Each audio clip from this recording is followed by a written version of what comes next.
এই মুহূর্তে সবচেয়ে বড় খবর, নদিয়ার কৃষ্ণনগর 12 নম্বর জাতীয় সড়কের ওপর বাস ও ডাম্পারের মুখোমুখি সংঘর্ষ, আহত অসংখ্য বাস যাত্রী। এই মুহূর্তে সবচেয়ে বড় খবর, নদিয়ার কৃষ্ণনগর 12 নম্বর জাতীয় সড়কের ওপর বাস ও ডাম্পারের মুখোমুখি সংঘর্ষ, আহত অসংখ্য বাস যাত্রী।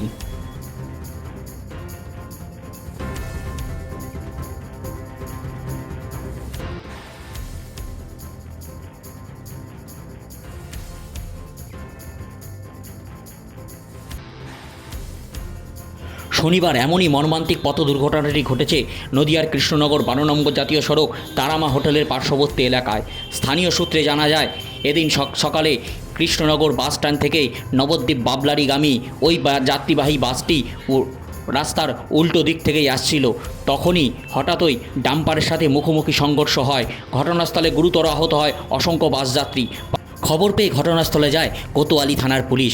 ঘটনাস্থল থেকে আহত বাসযাত্রীদের উদ্ধার করে চিকিৎসার জন্য শক্তিনগর জেলা হাসপাতালে পাঠানো হয়। পাশাপাশি স্থানীয় সূত্রে এও জানা যায়, ঘটনার পর থেকেই পলাতক বাস ও ডাম্পারের চালক। লং সাইড দিয়ে আসছিল, ডাম্পার ডামের সাইড দিয়ে আসছে। ডাম্পার বহুত জোরে ব্রেক মেরে বাজার দিকেও পারলো না বাইরে। ও পুরো ডাম্পার যখন স্পট হয়ে গেল, ও তখন মাথাটা দিয়ে কাটিয়ে দিল। আচ্ছা, তখন আর ড্রাইভারের কিছু করার ছিল না ডাম্পারে। আচ্ছা, তখন ডাম্পারের সঙ্গে পেটে লেগে গেছে। আচ্ছা, কতজন ইনজোর হয়েছে? যতজন বাসে ছিল প্রত্যেকের ইনজয় হয়েছে। তার মধ্যে একজনের পা পুরো ভেঙে গুড়ি দিচ্ছে, যে সামনে বসছিল। আনুমানিক কতজন ছিল বাসে?